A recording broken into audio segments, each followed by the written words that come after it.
Medium duty truck review. I know I usually do the international Penske's and Freightliners, but this is something different. This is a 2017 F-650 Ford F-650 powered by the V10 Triton. A very proven engine. Definitely has a long history. A little quick walk around. Now this is a 6.8 liter V10, not a V8. Huge gas engine. I'm kind of surprised they use a gas engine in this big of a truck. But we'll do a quick walk around here. Big front grille. A lot of it's blocked off. I would imagine they use more of those block offs for the diesel. Chrome front bumper. Solid metal. This truck uses 19.5 inch tires instead of the 22.5s that most medium duty trucks would use. That's because it's on a low profile chassis, so smaller, lower to the ground. That's easier to step in the back. You see these a lot on conversion buses and wreckers. Tow truck wreckers, so they can get lower to the ground. This is a sprung chassis, dual rear wheels.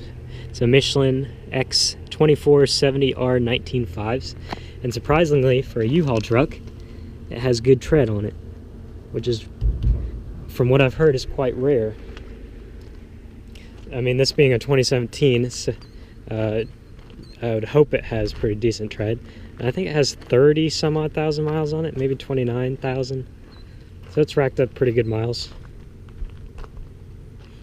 What you see underneath it here? It's very hard to see underneath it because of this silly skirting. They put a skirt on it for some reason. Just more stuff to get caught if you have to cut it close or something. Cut close to the cut close to a curb or something. Not that a curb would be that high, but it's kind of makes it lower. Something interesting over here that I don't think I've seen before is a jump start terminal lug, which could be a good sign or a bad sign. Funny enough, they got the catalytic converter surrounded by rebar, so you can't undo it, or people can't steal it, which is probably a good thing for them. See, F-650 V10 Triton. It's got seems like a lighter duty front end, just sprung with springs. You can see the water dripping from the condensate. Not much going on in that front end. It looks heavy enough for the truck, but it doesn't look very heavy to me, just compared to this other truck front ends I've seen. It has Michelin tires, which are actually pretty good tires. Pretty expensive option, I would imagine. I believe it has a 57-gallon fuel tank. This thing's been to Texas and a whole bunch of other states. These mirrors are kind of, I don't like them that much. They're kind of small and slim, and they're very hard to adjust for some reason. They don't adjust very easily. Maybe, I don't know. Maybe it's me. But it has a low skirting. This one's been hit pretty good before. Apparently, they don't fix things when they break it. Going to the back here. Something I've always liked about the U-Hauls is their boxes are pretty nice. This one's actually, it's aluminum fiberglass. It's got this smooth floor, which is pretty nice. It does have wheel humps, which is really annoying. I don't know why you would want wheel humps. I think this is part of getting the chassis lower to the ground. It makes it easier to get in, but you have to have these wheel humps, which if you have anything big and flat you need to put in here, you're not going to be able to. You got whatever, this mom's attic portion up here, which I thought wouldn't be reachable, but apparently it is. It's fiberglass, and it has, similar to what Penske has, just the wooden slats where you can tie straps down to. It is very flimsy. It wriggles back and forth. It's got interior lights, which you can turn on inside. It is clean in here. And it has, the aluminum floor is pretty nice compared to the wooden floor, but I think they like to reuse these, so when the chassis is done, they use it on another truck. Get back down. Door pulls nice and easy. It's spring loaded.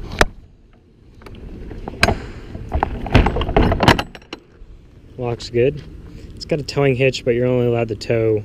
Actually, I think U-Haul lets you tow anything, even if you own it, which is nice compared to Penske. 10,000 pound hitch. It's actually quite a bit. I'm trying to be fair here. I do like the Penske's quite a bit. Just mainly for the chassis of the truck. I actually do like U-Haul's bodies, just because of the floor in it is very nice, and they're pretty light.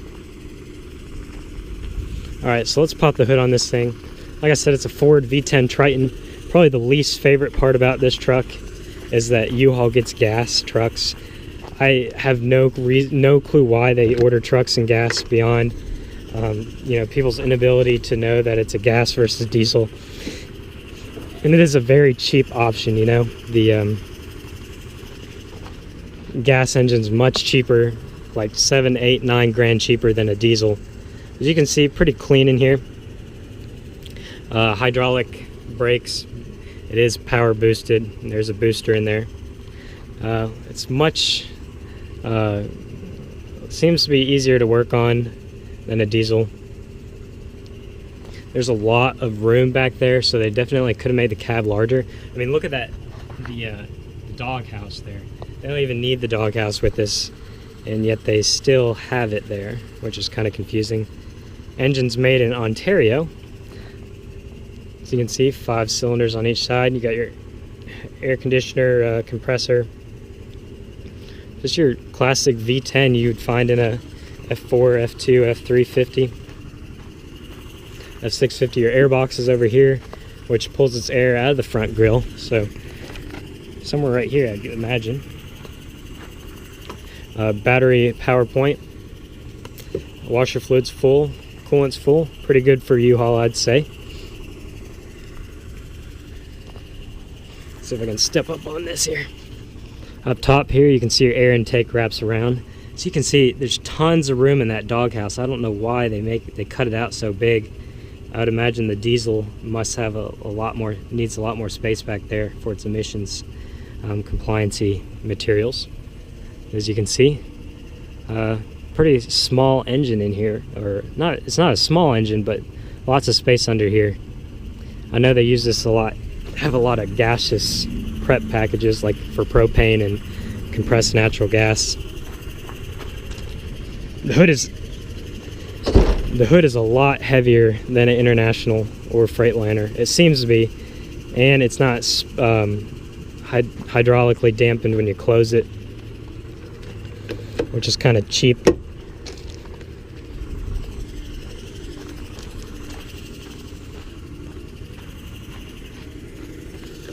Lock that back in place here.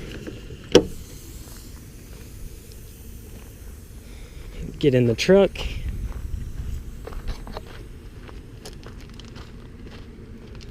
I mean, the chassis isn't too bad. Personally, I don't like the look of these new F-650s. I feel like they just reuse the stock, like, parts bin stuff. Like, this is from these headlights look like they're from the old E-Series vans. It's got a good, strong tow hooks on the front. But I'm kind of surprised it's as maintained as it is. And like I said, my biggest gripe is with that gas V10. If you get on a hill or any type of hill climb, A, you're not going to have any power at all, and B, this thing is going to guzzle gas, just absolutely drink it. Interior is your standard Ford Super Duty interior, well, the older one. They don't update this one like they do their newer trucks. Manual crank windows, which are smooth. Nothing on here except the door open latch. Getting in, you got some space behind the driver. It looks like there's some kind of cardboard cutout thing back there. Let you guys see that. It's got a slightly lower gross vehicle weight rating than the Penske's do, or the Freightliners and Internationals that I've used, but I would imagine you can get this F-650 or F-750 probably with the 26,000 GVWR. Looks like it came out of Ohio, and it was made February 2017.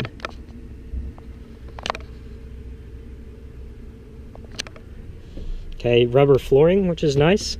Pretty standard on these trucks. Seat adjustment's easy. Now, the seat on here is pretty nice compared to, say, Penske's bar or bench seats that they commonly use. Over here you have your headlights and your dimmer switch. Go ahead and get in the truck. And it wouldn't be for U-Haul to put 1,000 different stickers and warning labels in here like they always do. They really like their stickers. Like I said, it's a normal Ford chassis or Super Duty interior.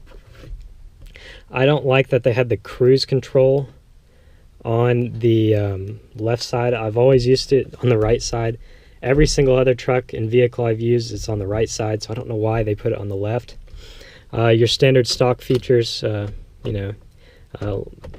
signals, windshield wipers, wash is the button at the end, hazard lights, manual shift ability, because I believe it is a Ford transmission. You can adjust, you can engine brake down the hill and whatnot.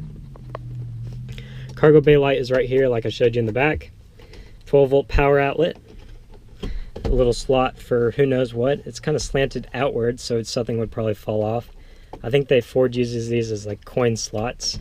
Another 12-volt power outlet. Audio line in, air conditioning controls. Big air vents. Didn't seem to have any problems cooling. Cup holders, which are kind of nasty. There's a bench seat here, which let's see if we can get it flipped down. I would imagine it does. Yeah, it flips down into a cup holders, which are pretty slimy and nasty. Big old little containers here. Storage pockets. Not that anybody would really use this, unless you're using it long term. Maybe you have a contract with them to keep the truck. Rear coat hooks. Another passenger seat over here. This is a 3-passenger. But like I said, they had this humongous doghouse here, and there's so much room. And once again, just like the hydraulically braked International trucks, you have this stupid hydraulic brake release, emergency parking brake release, whatever you want to call it, right where the passenger sits. And combine that with the doghouse, and this passenger doesn't have much room. I think I'd honestly rather have the one that's in the Penske with the hydraulic brake here, because at least you have some foot room down below. Instead, this has this giant doghouse, which honestly doesn't need to be there. So really, they should have. This is a kind of a cost-saving maneuver, so they can streamline their truck production in their factory. So one cab fits all, since this cab is the same for most Super Duties. So you got your headrests down here, adjustment down here for your seat. Pretty simple. Glove box. This one's got some trash in it. Alright, we can fire it up. We'll pop open the hood. Give it a crank.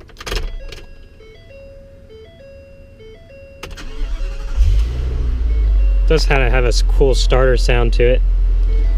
Normal gas burble, shall I say. Yeah, actually this one has 21,942 miles. And if I knew Fords, actually here you go, I can hit info. 429 miles to empty, and it's got a full tank. 7.4 average miles per gallon, which I don't know how this truck has previously been driven,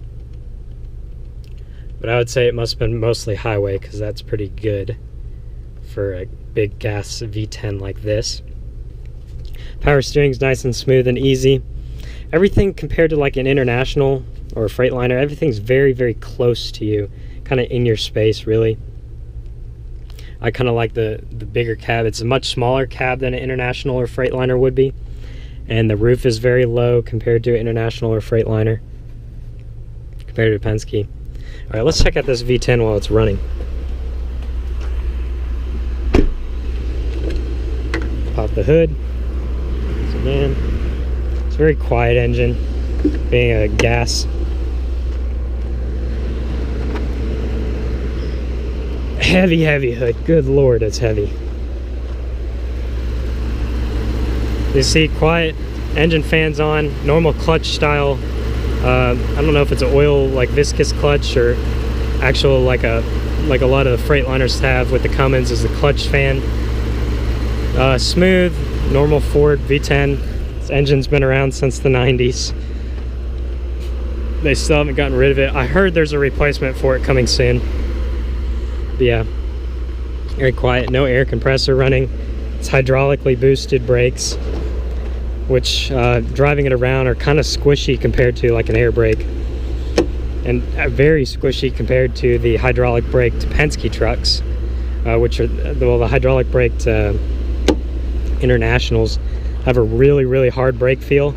This has more of a softer brake feel, kind of squishy, and it doesn't brake very hard at all compared to the Internationals.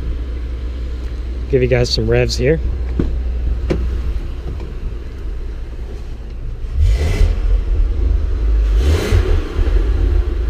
Kind of has a cool exhaust note too.